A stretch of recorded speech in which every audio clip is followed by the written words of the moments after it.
Hold on.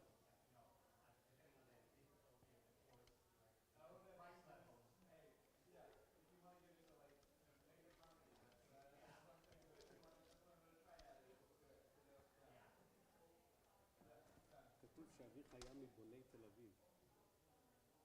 מבוני תל אביב? קצת מגזימים, לא?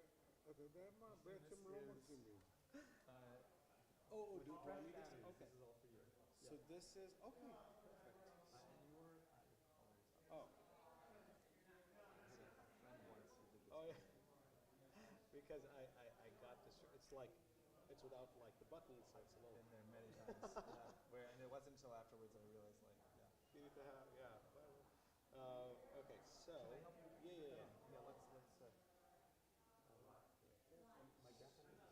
Yes, there should be another one. You know, Paul had mentioned you. Have you ever used one of these guys? What is it? It's They're mounted on... It's a microphone. But It's good because then you don't have to. But Yeah, my you don't voice have to- is loud. And the So acoustic is it's not great. just that. We're hoping that people will join us online, online, Oh, okay. So and it's they won't nice be able to hear. It goes through to the computer. So people at Paul, home. did you want both of them on your mics? Cantor's is right No. over there. No, Cantor will be singing, so he can do a handheld if he's got it. Oh, okay. Sure. That's, I don't know. I think is Cantor sing? Are you singing with Cantor Cooper for this? Yeah, we're doing at the end, we're gonna do one piece together. Okay. Just guitar and kind of duet. Sure. And, yeah.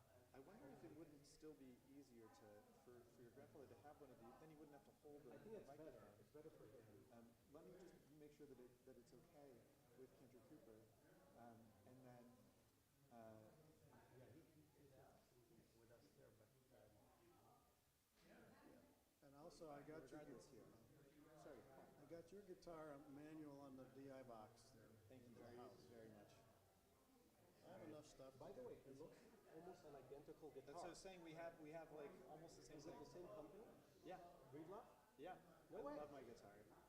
Yeah. That's so funny because I went to like a pawn shop and I was trying different guitars and I tried this one. I really loved it right away.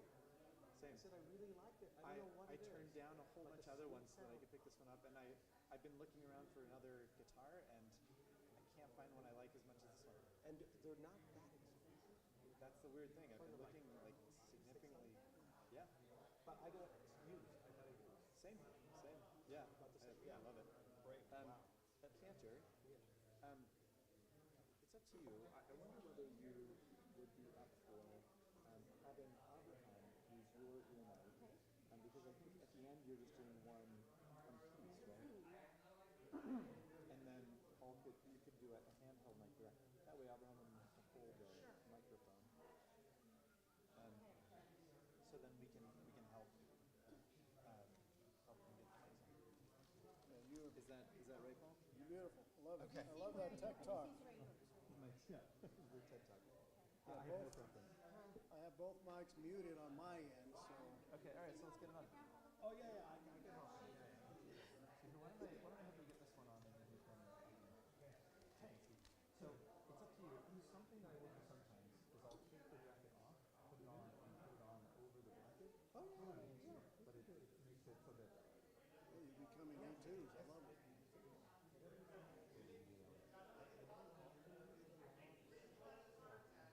We'll do it. That's fine. It's your choice. I'll try it out. Okay. Let's see what happens. Okay, go for it. So can I? Would you like me to put it on, or you put it on? We are live, just so you know where. This way? This way. Just like that. Like that.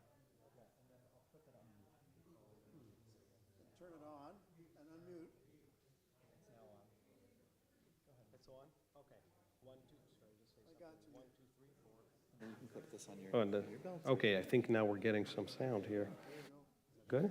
That's great. Okay, excellent. And what if, do you want to try, This combined with the guitar would work too, right? Yeah. Okay. Okay, so that's it. I'm set. I mean, if you want to,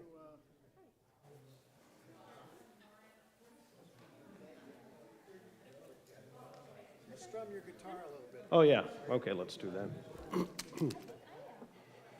have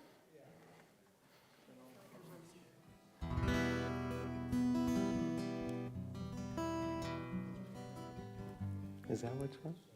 Oh, that for my grandpa. Let me put it on him, and yeah, how do I do that again? Oh, that.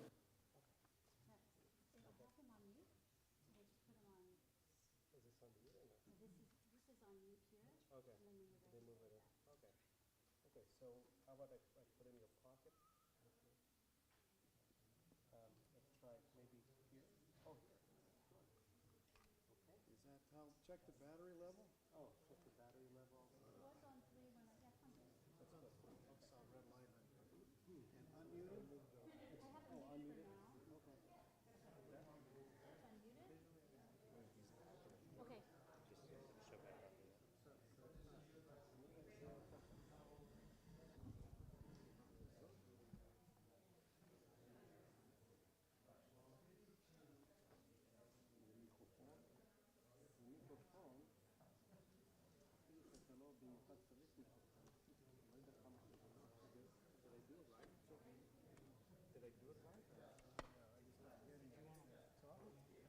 Yes.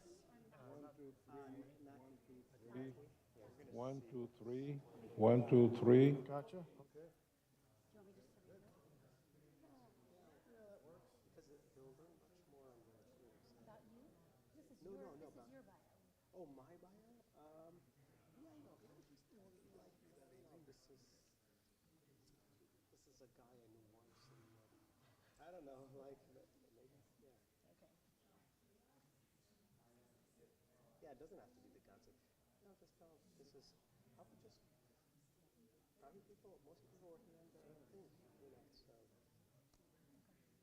Okay, I think we're good. Are you ready? Can we start? Yeah, yeah, I let's think so. Let me,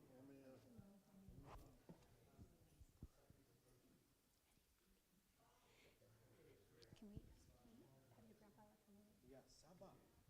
What is chef for? There.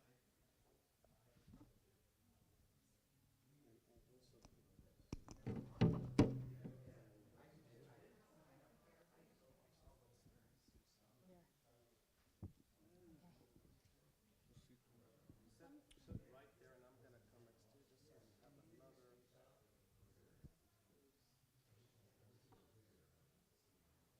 I'll move this. You got some water here. Do you want some water?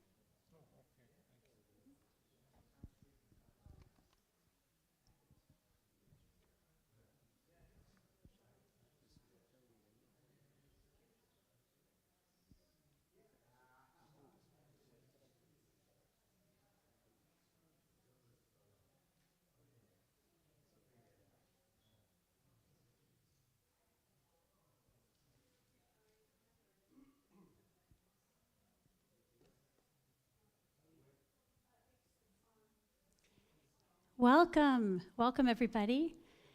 I'm so glad you're joining us tonight for what's going to be a very interesting evening. We have my friend, Cantor Nassim Nati.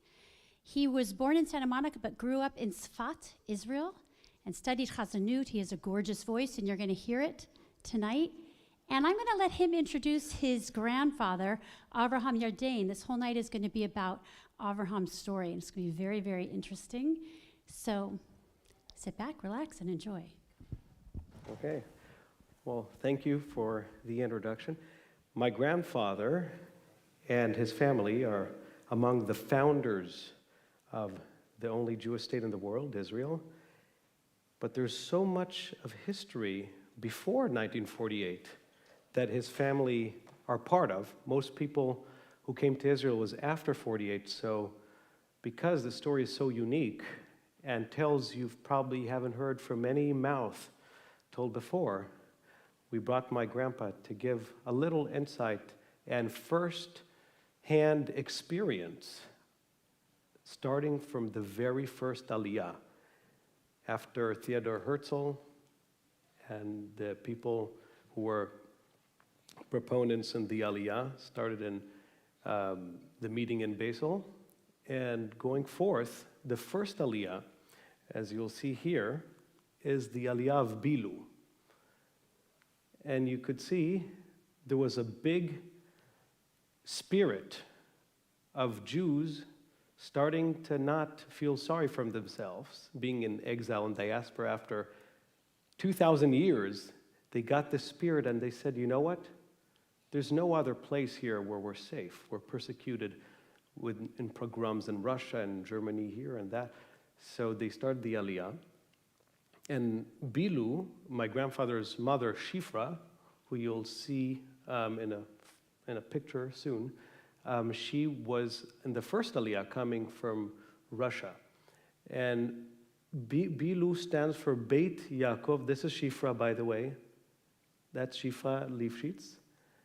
And Bilu stands for Beit Yaakov Lechuven Elcha. It's an acronym, which means to the house of Jacob we will go and keep going. And that's a picture. You could tell in those days the half stash was in style. This was before World War II. It wasn't as popular afterwards. And they both have interesting stories. So I'm going to divert the attention to my grandpa just to give us a little background of how your mom's journey came to Israel and how your father escaped from Tsarist Russia. He actually was in the army in his early teens and he made a break for it. Saba, tell us a little bit about, first, let's start with your father. How did your father get to Israel? Well, for one thing, I thank you very much for inviting me here and share with you, brothers, sisters, sons and daughters, and maybe grandsons and granddaughters. We're all one family, the family of Israel. So I thank you for this opportunity to share with you some of the things that happened in my life. I think that I was lucky, and thank God for giving birth, for my mother giving birth to myself in such transition in our history. The 20th century was a great transition in the history of the Jewish people. I was born in Tel Aviv in 1930, to be exact, on Erev Sukkot, Sukkot Eve,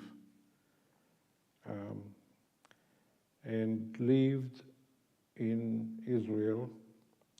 I came to the United States in 1955 to go to school. I fell in love with America, never losing any fundamental and innate love to the land of Israel. Because I found in America values that were similar to some of the values that I lived in my youth, one of which is to be a rebel against injustice, some of which to fight those who subjugate us. And for me, George Washington was a hero because he unleashed the bondage of the British Empire and create the land of the free. So this is where spiritually I merge into that land of the free with Jewish values in America, Judeo-Christian basis to life in the United States. Now, what I want to tell you today, maybe by question or by other things. Yeah, I'll give a little introduction. I think it's crucial to understand the circumstances in this region, which is at the time called Palestine, which is a word, like you know today, is coined by the Roman Empire. The strategy was to conquer a place and to rename it in a Romanized sound to dissociate it from the natural inhabitants or the indigenous people. And just to give an example, we know the city of Halab. Halab is Aleppo. It's in Syria, right? So we know Aleppo, but that's a Roman word. So they built their amphitheaters and all that, and they Romanized. So Israel was just another country, except that because the Jewish thing, the people were also exiles, being pagans. They always were disturbed by the fact that the Jews wouldn't change their traditions. Of course, later on, they become the Holy Roman Empire, and that goes in a different direction. But before that, they knew Israel was known as Palestine, the whole area. And when they made the Aliyah, people like my grandpa were born there. They were born with a Palestinian passport. Now, my grandpa has the British mandated one. But what I want to first preface is the Turkish mandated Palestine. So obviously, we know from the Ottomans that the Turkish were one of the most vast empires after the Romans. They became the most prominent empire of the Ottoman Empire. And during this time, the Jews weren't safe because Jews in Palestine at the time started to witness, they caught wind, but then, as I will show you here, they started witnessing the Armenian massacre, which ended up being about 1 million people. And this started to precipitate an interest of independence, because even though it seemed a totally far-fetched thing, they knew it's now or never. Now, how do we do it? We can't do it ourselves. But wait, right after the turn of the century, after his parents made it to Israel, there was World War I. And this very wise man, Mr. Aaron Aronson, had an idea. What if we capitalize on the war and use an ally that would take out the Turks to our advantage? So this is what we're going to talk about today to understand the circumstances. So first of all, we have a short time, so I'm going to take you through 100 years in 35 minutes. So buckle up and hold on tight. Was the question about how my father? Yeah. So with his father, we'll start with his father because he's older. He's right now in Russia in the Tsar's army. Well, he was drafted to the Tsar army. You probably know the stories. Jews were young Jews were taken away from their families and to join the Russian Tsarist army to fight the Tsarist wars in Siberia, in Japan. In any event, he decided the time to leave that country on the way to Israel, to the land of Israel. And that story did what he did in the... No, tell him, that's an interesting story. How did he break out of the Tsar's army? Children, how he made his escape, digging under the... So I'll just tell you, because I find it... But the bottom line... He made a doll that looked like a human. I think these guys are interested in the more Stephen King details. I used to tell you this story to entertain you when you were... He used to tell me to entertain, but that's what's he cuts all that. So he makes this doll. He connects it. He was very crafty with his hands, quality he didn't inherit, unfortunately. But his brother, he got the brains, though. He got the brains from his mom. But his brother also had the golden hands. Was very good with his hands. So he crafted this doll that's attached to 2 strings that he would be able to manipulate it like a puppet. And the soldier next to him in the sleeping bag, he had made a hole so he can can slither through the ropes, through the other guy's sleeping bag. So while he's sleeping and they do the count, he manipulates it with his fingers, and it looks like there's a body under the blanket sleeping and maybe having a nightmare.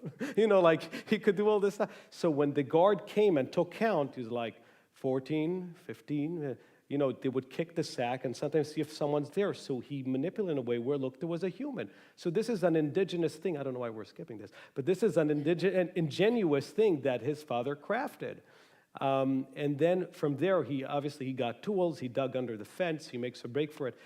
And out of all places, they go to Buenos Aires, right? Argentina. He gets a boat to, a lot of people escaped. I don't know if you've seen the new series on Netflix. They go to Rio. But anyways, they go to Argentina, and there's a huge Jewish community, and you don't even need to know the language, because who needs Spanish when you have Yiddish? Yiddish, at those days, you could speak anywhere in the world. You could take the globe, spin around, and just randomly pinpoint a country, and you'll find a whole community speaking Yiddish.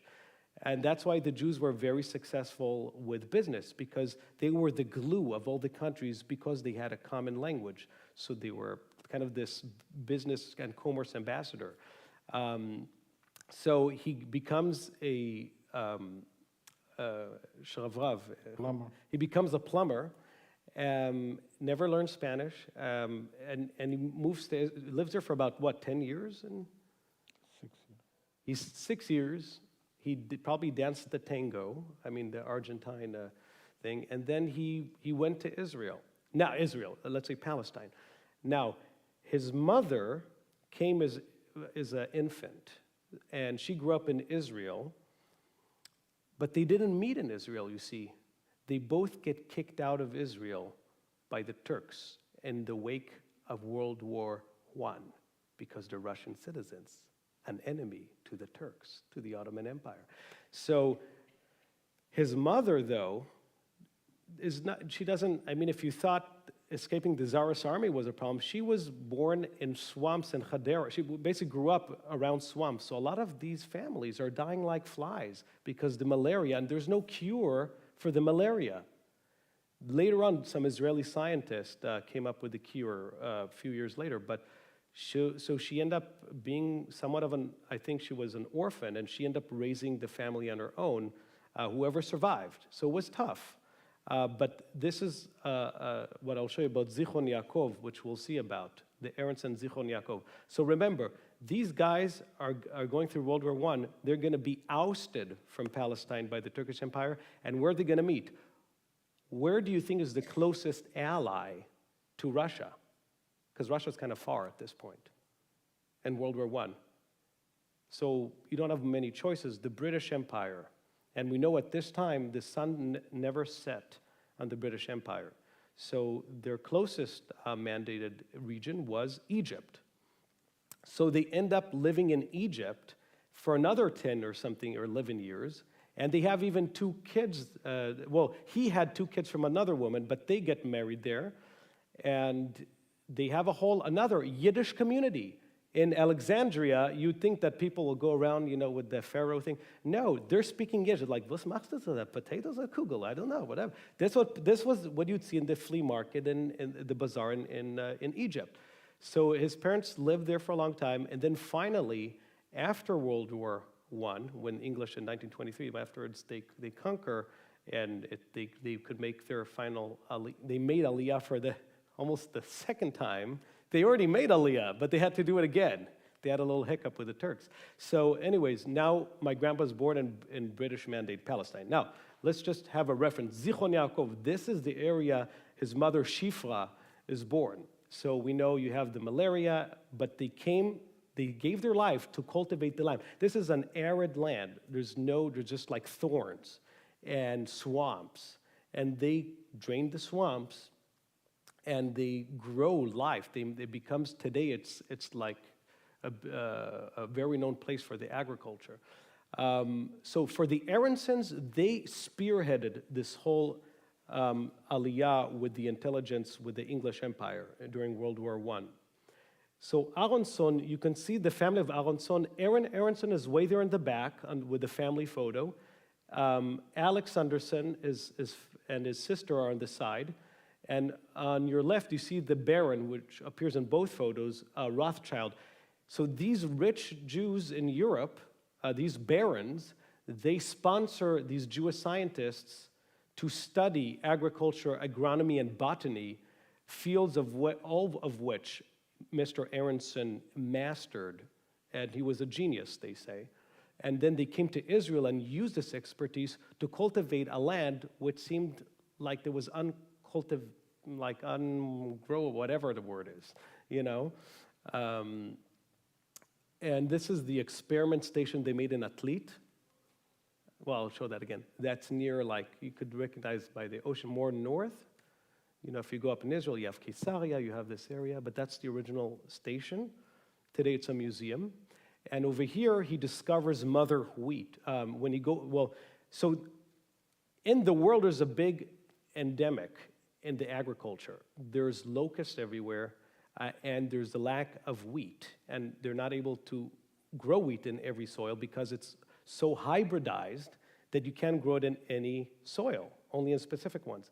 And there's a lot of famine and there's a blight at the same time. So all this happens, and the only way to find this, the scientists are on a quest. They want to find mother wheat, which means the pristine wheat that can grow in any soil, and that would save the world.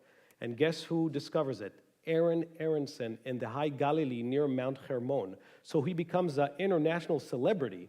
So the Pasha, who's representing the Ottoman Empire in Palestine, he uses him as one of his ministers of agriculture. Now, in order to complete his task, he has to go around the world to do research and find solutions to stuff like locusts. He uses this opportunity to start parlaying with the English and telling him, making it lucrative for them, trying to convince him to kind of, in the wind of war, to also go for Palestine, which initially they had no interest. So he said, there's no way, the Turkish are way too strong, we're in the middle of a war, we have no money, we're not in a state where we can conquer. He said, well, listen, I know this land like the palm of my hand, and I'm friends with the Pasha. I will hand it to you on a silver platter if you just give me a chance. So he says, okay, well, let's see what you have. So they fly to England, and they form what you would see here. This is Aaron Aronson, and that's his sister, Sarah. And with the sister, they form the intelligence group called Neely.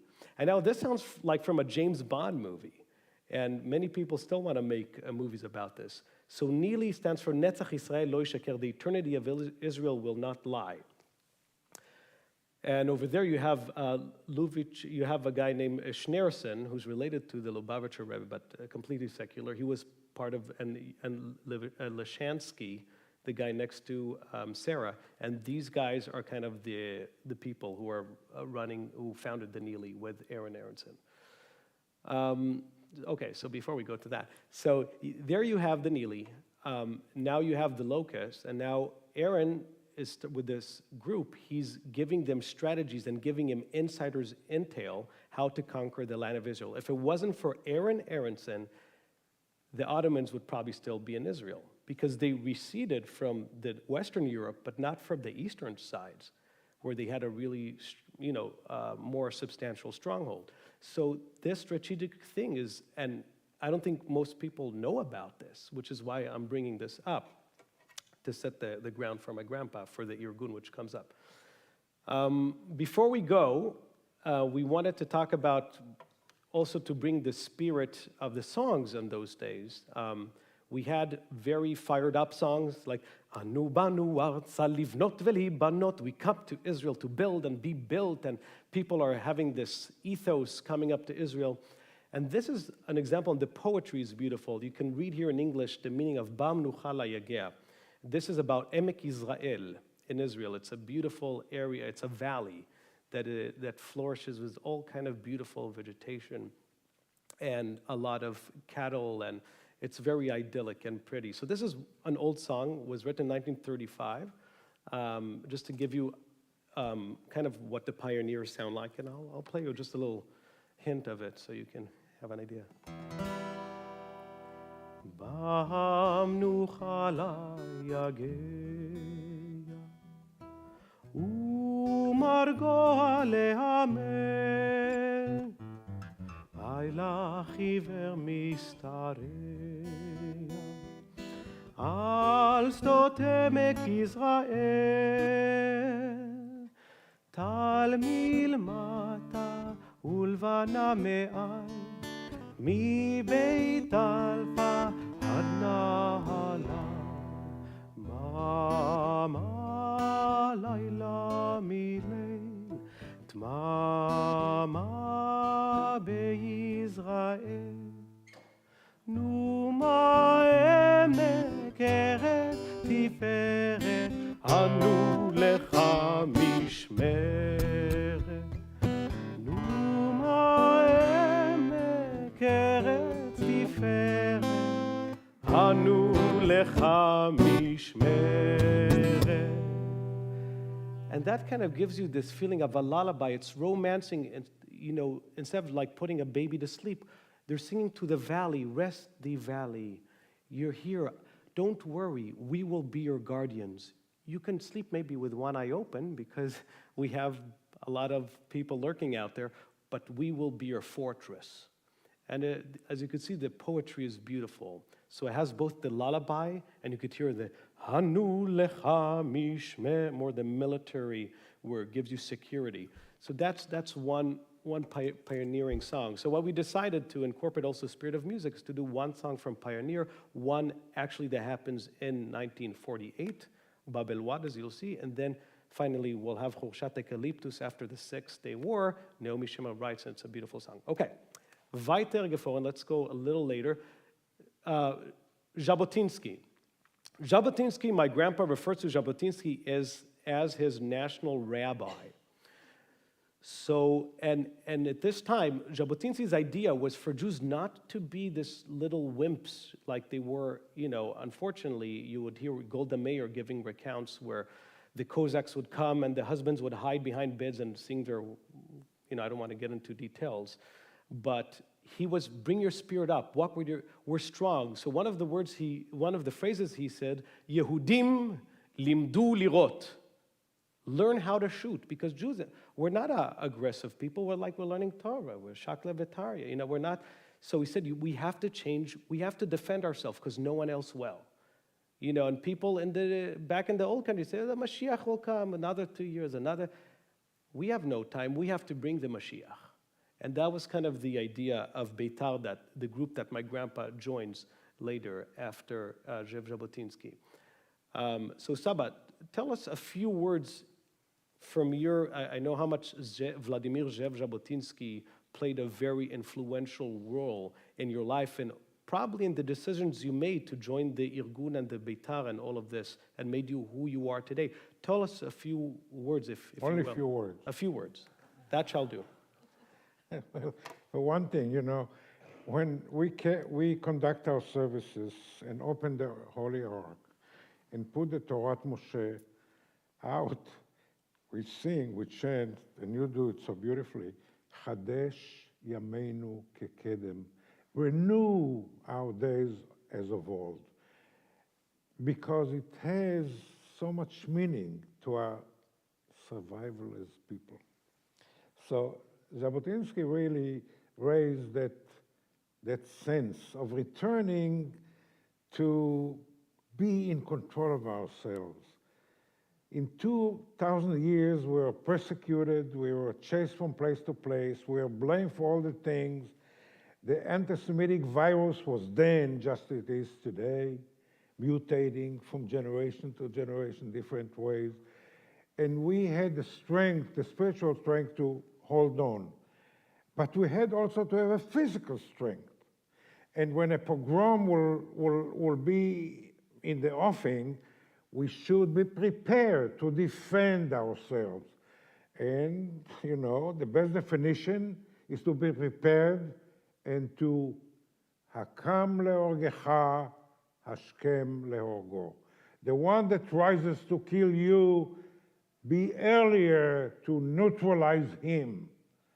And this was Jabotinsky's re-awareness to Jewish people, all the more so in the land of Israel, where I was a young boy.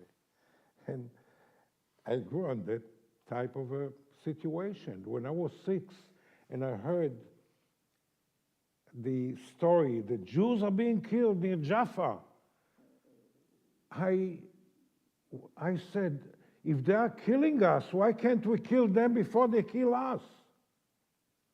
And this is the instinctive of the instinct of survival.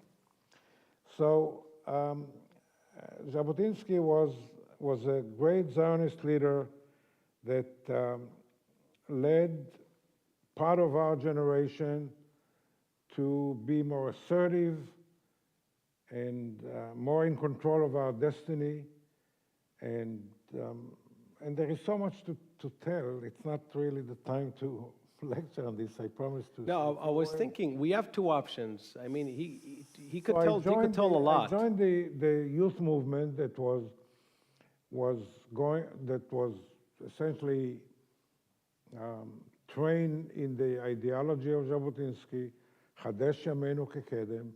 We wanted to become the new Maccabees of yesteryears, of millennia ago in Jewish history. And Saba, can you recite Beitar, the Shir Beitar? This is the song that was the foundation of their movement. Yeah, I think that Jabotinsky was a great. אתה יכול להגיד Jabotinsky is a story in itself. You know, I read his biography, which is about 2,000 pages, which is available in Amazon and whatnot. And you could see a huge person that I decided to say, just like to religious people that consider the rabbi of Chabad the great leader, for me, Jabotinsky was my civic rabbi, so to say. And he composed the song for Beitar, for the youth movement. His son, Eri Jabotinsky, asked him that we have a youth movement, we need a song. Because singing songs sometimes captured the spirit of time and the soul of people and the heart of people. We know that. We put our hand on our heart when we sang the American hymn or any hymn. So Jabotinsky composed this song. I think that the song has so much in it. So the translation to English. So when would you sing the song? When you met on Beitar? Well, we'll learn how to sing as young children indeed. I was 9 when I joined the movement. Can you recite the first verse for us?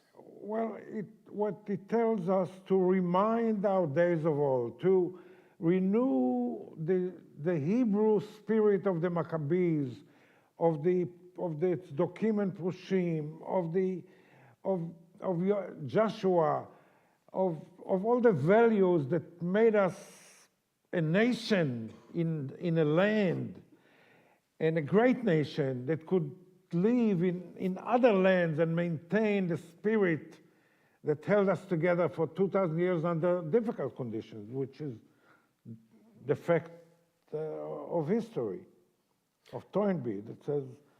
Anyway, I don't want to go on tangent it's okay. now. Saba, can you recite the first verse in Hebrew? I want them to hear it. ביתר. לא, רק תגיד, כן, תשאיר את ההתחלה. He asked me to sing it. Well, my voice is not as his voice, as you could tell. Maybe one of the genes is, but Give us ביתר מגוברי כבון ועפר, בדם וביזע יוקם לנו גזע, גיון ונדיב ואכזר. ביתר הנלכדה יודפת מסדה, תרום נא בעוז והדר. הדר עברי גם בעוני בן שר, עם עבד עם הלך נוצרת בן מלך, בכתר דוד נעתר. באור ובסתר זכור את הכתר, עטרת גיון ותגר. תגר על כל מעצור ומיצר, אם תעל או תרד בלהב המרד, שאש להצית אין דבר. כי שקט הוא רפש, הפקר דם ונפש, למען ההוד הנסתר. למות או לכבוש את ההר, יודפת מסדה ביתר. This is the song. Simply it means, חדש ימינו כקדם.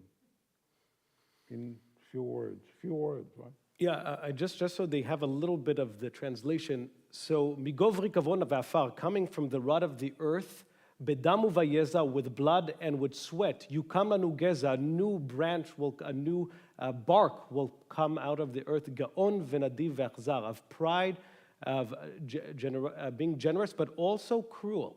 That was something that he added. You had to have, even though it's antithetical to the Jewish disposition, we had to somehow find a cruelty to defend ourselves.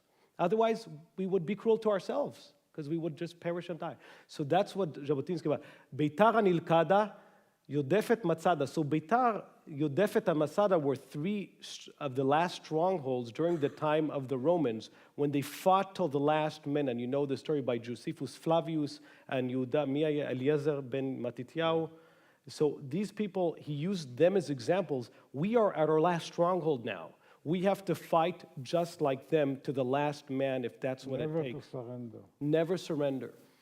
And if people then adopt the spirit, we probably wouldn't be where we are today because we wouldn't have people like with my grandfather's ethos. Okay, Hadar. Hadar means it's more, how do you explain Hadar? It's Menschlichkeit. Menschlichkeit, in Yiddish. You can't say it in English, you said it in Yiddish. Menschlichkeit, right? Ivri, your Hebrew, gam beoni ben sar. Even if you are, even if you're in poverty, right? You are still a minister. And also, if you im eved, whether you're a slave, or im helech, someone who's just a vagabond. Yeah, notzarta ben melech. You are created the son of a king. Becheter David netar. You are crowned, you are coronated with King David's crown. Be'or v'seter, in light or in the shadows. Zachor et haketer, remember that crown. Ateret geon vehadar. And that's what he was saying in Hebrew. And I think that's beautiful because it's showing you, it brought back the dignity of the Jewish people after being oppressed and dehumanized after so many years in the diaspora. Now he's bringing up, he's elevating their spirit. So we're reclaiming that dignity that we once had 3,000 years ago when King David ruled and with the throne. So, and here, the last one, Al kol matzor u'mitzar, on every obstacle, belahav hamered, in the flame of revolt, shel sa'esh le'atzit, set fire, en davar, it doesn't mean anything. Ki sheket u'refesh, if you're quiet, it's garbage. Hafker dam v'nefesh, you have to let out your soul, but maybe with an ounce of blood. Leman hahod v'adar, in order to bring back this, the hahod hanistar, in order to bring back this hidden glory we once had. Lamut or lichbosh et tahar.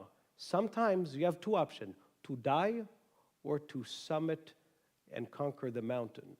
Yodefet, remember Yodefet, that last stronghold. Masada, you've been to Masada, the last stronghold. Beitar. And that's one of the songs that instilled in him this power to do what these heroes were, I can't believe, were able to do against all odds. One of the heroes is Tel Chai. You see Beitar, they're all gathered there. The Arya Shwek, this was Yosef Trumpeldor. And by the way, these guys, Lanu Yeh Keter HaHermon. He says, one day we will have the crown of Hermon, and today we have it. But at that time it was a dream. But since the time of probably King David, they didn't have it. So Trumpeldor, he fell in battle. He was called the Gibora Gidem because he was missing an arm. So he was a warrior, and he would carry his weapon with one arm, and he was this incredible warrior. And he was in the Russian war. He was an officer in the Russian army as well. So he was a warrior on all fronts. A lot of the people, by the way, who became officers in the Irgun and later in the army, they had experience in the English and Russian army.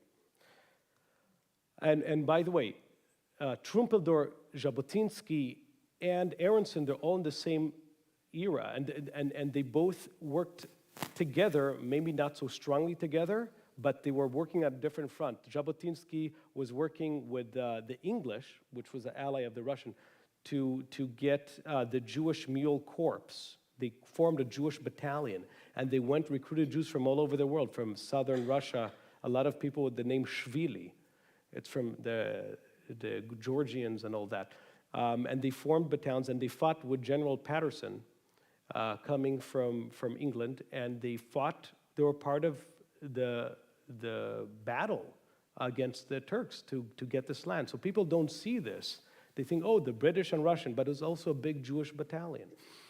And these people were instrumental in that, Aronson, Jabotinsky. So Aronson more intelligence, Jabotinsky was more boots on the ground. He was more in the trenches. So now Irgun. Irgun, in a way, is a product of Beitar, right? Yeah, extension. What necessitated the group, when people like my grandpa growing up, when they realized that the British didn't carry out what they promised. There was the Balfour Declaration. They said, we'll make a Jewish state. They gave all of these promises, but bottom line, when it happened, there was a pack of lies. And not only we didn't have an independent state, but we were treated unfairly in the presence of the Arabs. And one of the stories is that the Mapilim, the boats like the Exodus who tried to escape the Holocaust, couldn't even make it to Israel because the British made the blockades and sent them back to Cyprus and other places, some of which never came back. So just to give you numbers, about 100,000 people escaped with these things as refugees on these boats, like the Exodus. Most of these people, 70% of them were turned away. Some of them made it back later on, some never made it.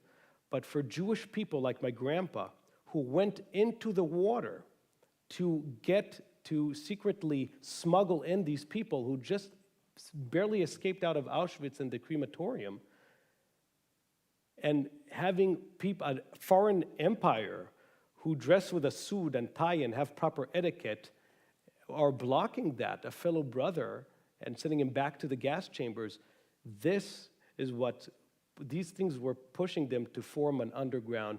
There's no political here. Now we fight for our life. We fight for our brethren.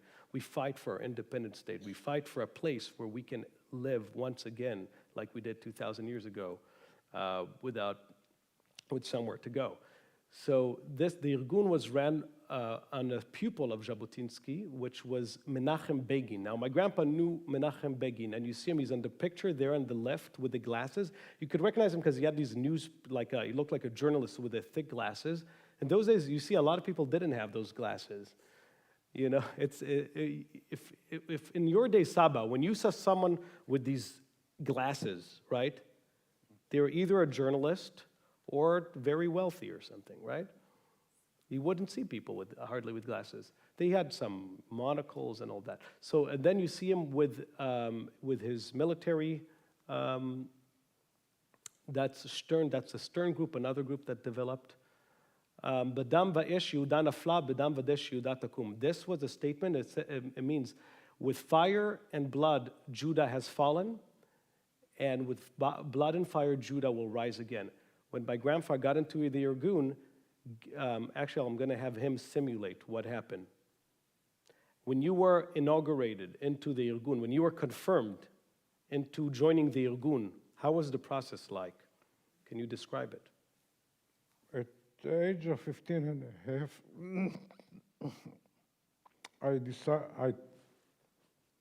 I wanted to join the Irgun. I was interviewed and then brought to a setup that was the place to declare my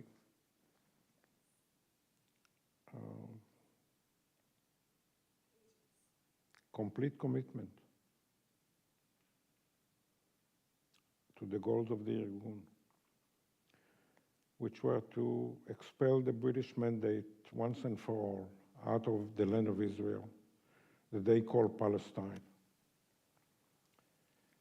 For us, it was not exactly Palestine. It was the land of Israel from day immemorial, from the time of Abraham, in the book of Genesis, when God, on the third page of the book of Genesis, tells Abraham, leave the land of your father and go to the land that I shall show you.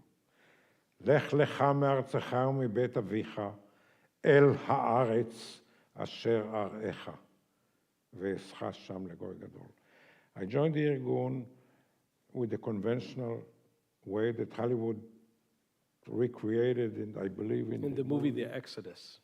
There was a Bible on the table. I remember it, Rehov Herzl in Tel Aviv, in a simple apartment that was rented at a secret name, as if it's nothing, but it belonged to the Irgun to get together from time to time, because the Irgun was an underground that was chased by the British police and British detectives, and to secure their domination of the land of Israel.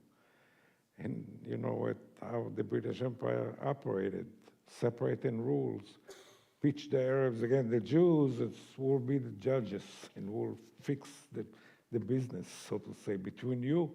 This will give us the opportunity to stick around and be the government of Palestine. I brought with me my birth certificate. It says in English, the government of Palestine, and in Hebrew, Memshelet Palestina. So basically, I presented myself to you, I'm a Palestinian. I'm a Palestinian. Should I join the guys and gals that walk in the streets of New York and elsewhere? But I'll raise a Magen David flag because I'm a Jewish Palestinian, according to the definition of the British Empire. According to our definition, I'm Eretz Israel. I'm a son of the land of Israel from way, way back. When the British were climbing trees, we already created a set of values for the world to learn from. And this is where we have Judeo-Christianity. And even the Islam is a follow-up of our Holy Bible. But anyway, so I joined the Irgun at age 15 and a half. My brother, by that time, was already a member of the Irgun. He never told me anything, because secrecy was an important thing to maintain the ability to the Irgun to operate, by forcing the British out of the land, not by killing, not by bloodshed, but war is war, and people die in wars.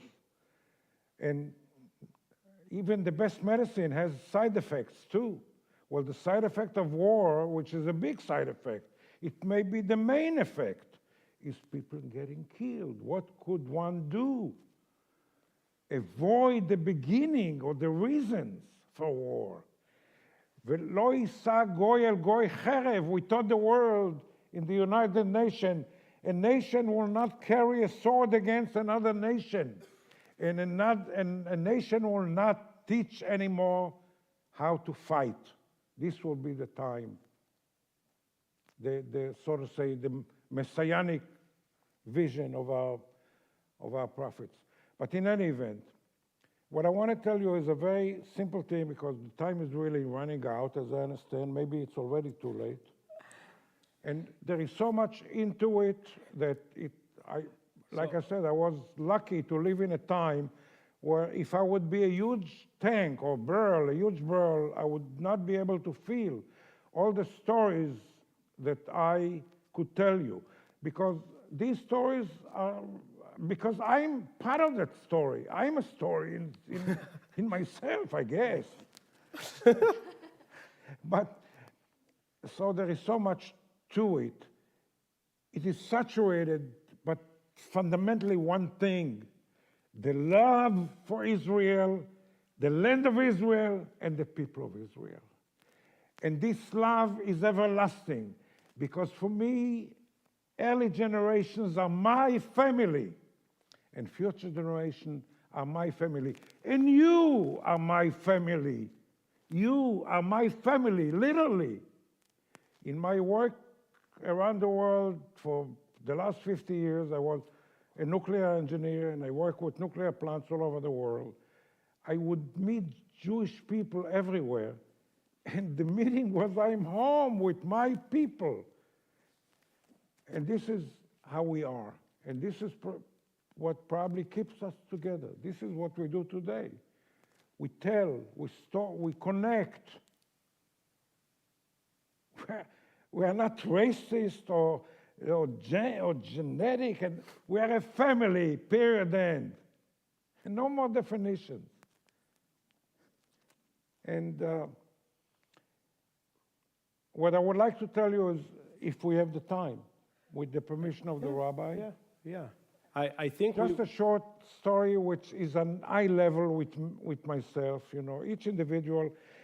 Today we have so many heroes. Right now on the Gaza Strip, we have heroes, new days Maccabees of today, that know how to defend according to Jabotinsky's teaching. We don't show our back. We show our ability to stand and to protect ourselves by force, because that's the only way that we could protect ourselves. But what I want to tell you is a high-level story, me, or I, whatever it is. And I have a brother, less than a year and a half older than I am. He was a bigger fellow than I am, even if my name is Abraham, and Abraham Lincoln was twice the size. That's him in the picture. But anyway, and in he the middle, happened also not to be as Mediterranean-looking guy. He happened to look more Nordic, more European. He fitted to be a British soldier by appearance, by camouflaging. Oh, by camouflaging, yeah. Okay. Anyway, we sleep in an apartment in Tel Aviv with my parents, my sisters. He was my only brother, and I had 3 sisters. And we had a double bed, a sliding underbed, and a bed to serve the purpose of cot during the day, and a double bed during the night for my brother and I. He wakes me up at 5 o'clock in the morning or so and tell me, Avram, I'm going for a trip. A trip was a word for him to go to an action in the underground. And if I'm not coming back, go to my employer and get my last paycheck that I earn and give it to mother. Simple words. I rub my eyes and say, okay, okay. You go to a trip, and if you don't return, he never returned. The rest of the story is the attack and the breakup of the prison of Akko, near Haifa, where the Irgun decided to take this incredible mission of breaking through the barriers and camps of the British Army with the paratroopers. There were 80,000 soldiers, British soldiers in the land of Israel or in their Palestine, that were guarding against the underground. We were a few hundred fighters, maybe more in non-fighting tasks. So he joined where he joined. The contingency of fighters were dressed like British soldiers. This is why they chose him, because of his features, physical features. So he was dressed like a British soldier, like the rest of them. Dov Cohen was a Canadian that was in command, and That's Dov Cohen, right? was a hero during the Second World War in the British Army, like George or Wingate. But anyway, I don't want to go again on too much to tell you that the prison was broken. The Irgun and the other ground prisoners were freed, and there was a change of fire between British contingency and where my brother was, and my brother fell. And in books about these events, there is mention about this situation. My brother's name appears in some places.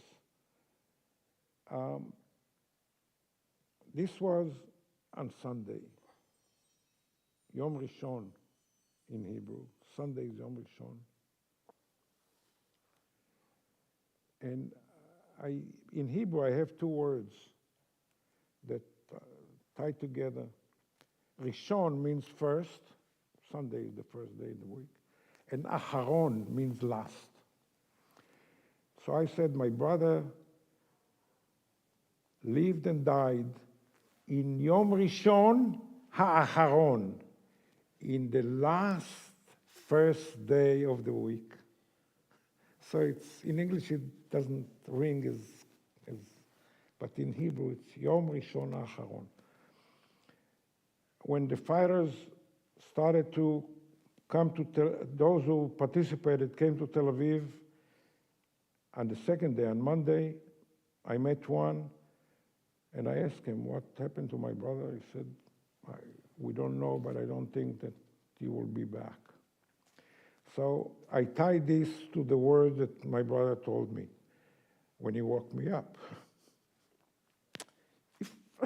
Excuse me. If I will not return, go to my boss at work, take the money, give it to mother. Because the meaning of this was that he was not a hero. He was a regular guy that did the right thing for himself, to go and do what needed to be done, to get rid of the British choking the land of Israel, and to begin the light to begin to shine. And the light shined 1 year later, when the state of Israel was declared by David Ben-Gurion in Tel Aviv. On May 4th, my brother died. On May 14th, a year later, the state of Israel was declared to be a state. And we are here to be Am Israel Chai, Chai v'Kayam. I think that sums it up.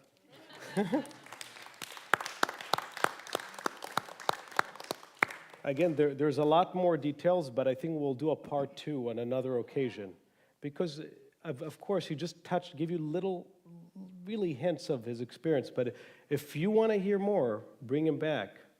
He's a sailor. He has his boat, ferry. He ferries right here, docked in Long Beach, and yeah. Beseda. Should. Do you want to mention that you'll have things that people? Yeah, and we just in the. If you want, you can start now, and then again after the service. Yeah, we have a bunch of memorabilia. We have some photos. We have some more. You probably want to ask him what happened to Palestinians, because you will hear a lot of accounts of fabricated baloney stuff on TV and such. But if you want to hear it from the horse's mouth, he was there when 750, it's about 700,000 just went away to come back and fight with the other Arab legions. But they were not kicked out of the land. You can ask him about his account about Gush Etzion, the place where Jews who were there, they fought till the last blood. And his account, what he saw on the ships and what he saw with the turmoil. This is, again, a lot of people may wag their and say this is not true. Just ask eyewitness. No one here is an eyewitness, that's for sure, because he's older than all of us. He's 94. But for curiosity, even if you think it's baloney, if you rather trust other sources, do so. But as a primary source, I would encourage you to approach him after the service and pick his mind a bit. What did he see in his beautiful lenses? So that's up to you. We have otherwise... if you guys want to continue another occasion, there's a whole barrage of stuff, but I think we're ready for the service. We're going to for now. setting up for the service. Setting up, okay. You guys want to start talking to him? He's here while we set up, yeah? Sorry, we're going to start setting up for the service, but if you want to go outside and you have materials to show people, Yeah, original materials, while we set up in here for the service, thank you so much for being here. We'll definitely have you both back. Thank you, we really appreciate it. And come to the service because they're going to join us and sing some of the prayers in the melodies from that time period. So I would encourage you to stay, check out what they brought, and then stay for the service. You can hear their voices and song. Millennia old melodies. Millennia old. Arguably from the time of King David. Yeah, no, these are ancient. These are father to son. They go on forever. From Greece, from some, Sephardic, Ladino, yeah. So don't go anywhere. Yeah. Stick around. We're just going to set this up for the service. Thank you again so much.